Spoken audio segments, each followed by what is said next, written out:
MP association of cotton processors and traders के president Kailash Agarwal से commodities control .com ने इस साल मध्य प्रदेश में कॉटन के उत्पादन, उसकी क्वालिटी और आने वाले दिनों में प्राइस मूवमेंट को लेकर के बातचीत की।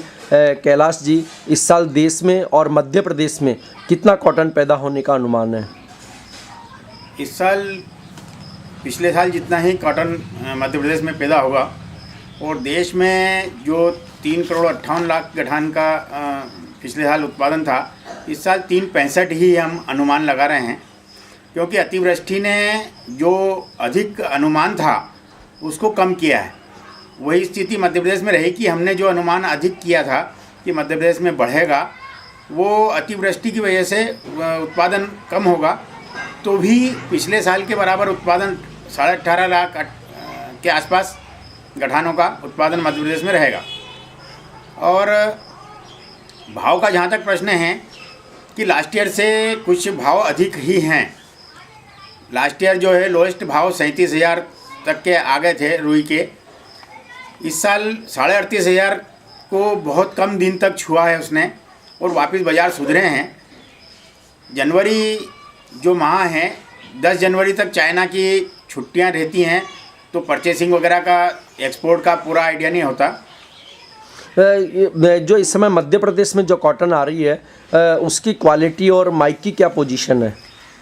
मध्य प्रदेश की जो क्वालिटी है वो गुजरात, महाराष्ट्र और आंध्र तीनों जो सीमावर्ती राज्य हैं उनसे बहुत बेहतर क्वालिटी है।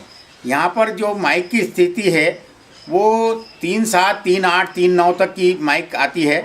लेंथ जो है वो 30+ की आती है और ये जनवरी एंड तक चलती है। यानी स्टार्ट से जनवरी एंड तक 30+ की ही लेंथ हमेशा मिलेगी आपको। ये मध्य प्रदेश में इस साल कितनी कॉटन प्रेसिंग होने की संभावना है? 18.5 लाख गठान के आसपास हम अनुमान लगा रहे हैं, क्योंकि आवक भी जो है वो बहुत प्रेशर से आ नहीं रही है। थोड़े से भी बाज़ार अगर घटते हैं तो किसान भी माल रोक रहा है, थोड़ा बहुत जीनर भी रोक लेता है। ऐसी स्थिति में बाज़ार वापस सुधर जाते हैं और यही बात मुहूर्त के दिन से आज दिन तक चल रही है। अभी कुछ बाज़ार सुधरे हैं और संभवतः जनवरी के अंदर बाज़ार और सुधरने की उम्मीद है। चाइना से भारतीय कॉटन इंडस्ट्री को क्या उम्मीद है?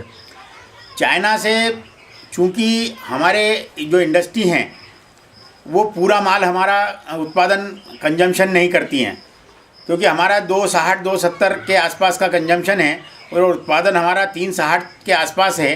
तो 1 करोड़ गठान हमको निर्यात करना आवश्यक है। और लास्ट ईयर जो है 90 लाख गठान हुई थी। हमें उम्मीद है कि इस साल 1 करोड़ गठान निर्यात होगी। मेरा बार बार यह प्रोटेस्ट हर मंच पे ये रहता है कि हम कच्चा माल क्यों निर्यात करें, हमको उसको वैल्यू एडिशन में जाना चाहिए।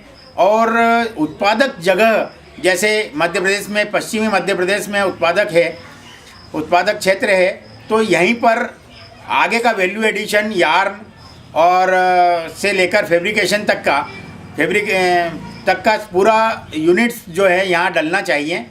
और भारत सरकार को भी इस बात के ऊपर ध्यान देना चाहिए कि जब चाइना जो विश्व का सबसे बड़ा उत्पादक, रुई का उत्पादक है और सबसे बड़ा आयातक है, तो उसका प्रोडक्शन खुद का बहुत ज़्यादा है। तो हमारे यहाँ का प्रोडक्शन हम क्यों नहीं ज़्यादा कर सकते? हमारे यहाँ लेबर भी है, हमारे यहाँ पावर भी है। मध्य प्रदेश वर्तमान में देश का एक आदर्श स्टेट है जहाँ पर मजदूर उपलब्ध हैं। जब तक हमारे पास मजदूरी नहीं है तो यहाँ से गुजरात जाते हैं, पंजाब जाते हैं, उत्तर प्रदेश जाते हैं। और यहाँ पर बिजली उपलब्ध है, नर्मदा के बांध की वजह से काफ़ी बिजली उपलब्ध है, जगह ज़मीन बहुत उपलब्ध है, हर चीज़ यहाँ पर सकारात्मक कच्चा माल उपलब्ध है। 20 लाख गठान के आसपास का उत्पादन है। तो फिर यहाँ पर इंडस्ट्री वैल्यू एडिशन की क्यों नहीं लगाई जा सकती? वैल्यू एडिशन की इंडस्ट्री से ही हम हमारे देश के किसानों को भी पूरा भाव दिलवा सकते हैं, पैसा दिलवा सकते हैं और हमारे यहाँ रोज़गार भी अधिक से अधिक पैदा हो सकते हैं। जिनिंग प्रेसिंग की अगर मैं बात करूँ तो जिनिंग प्रेसिंग में हमारे पूरे देश में, मध्य प्रदेश में भी, गुजरात में भी, उसकी जो कपास के उत्पादन क्षमता है उससे 10 गुना की जिनिंग प्रेसिंग फैक्ट्रियाँ हो गई हैं।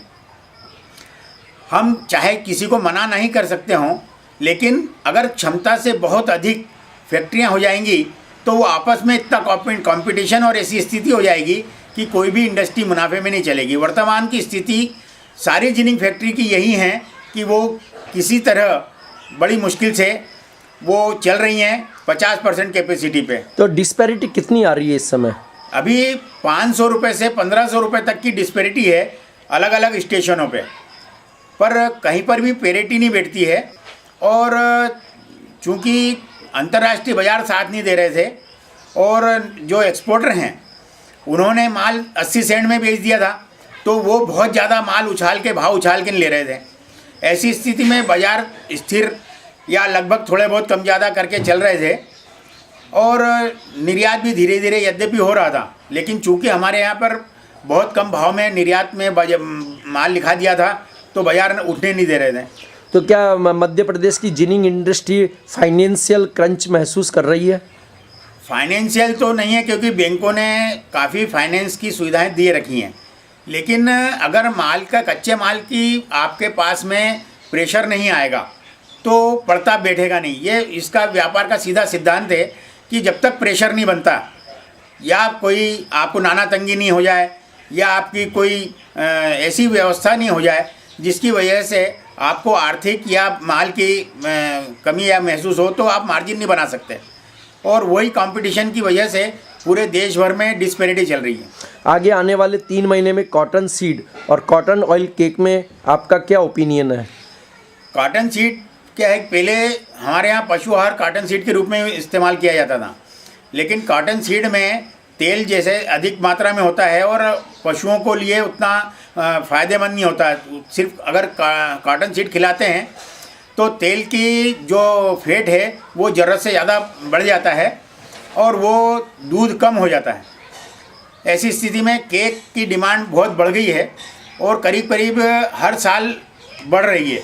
जिन क्षेत्रों में जैसे पंजाब, हरियाणा, राजस्थान, जहाँ पर पहले कॉटन सीड ही खिलाया जाता था, या तो वो रोए सहित या बगैर रोए का ब्लैक सीड, दोनों तरह का कॉटन सीड तीनों राज्यों में भरपूर मात्रा में खिलाया जाता था। अब वो भी खिलाने की तरफ आ गए हैं। इसलिए मैं ये मानता हूँ कि कॉटन सीड की जो डिमांड है वो कम नहीं होगी, वो केक में उपयोग होगी और केक का उपयोग पशु आहार में भरपूर मात्रा में भारत में होगा।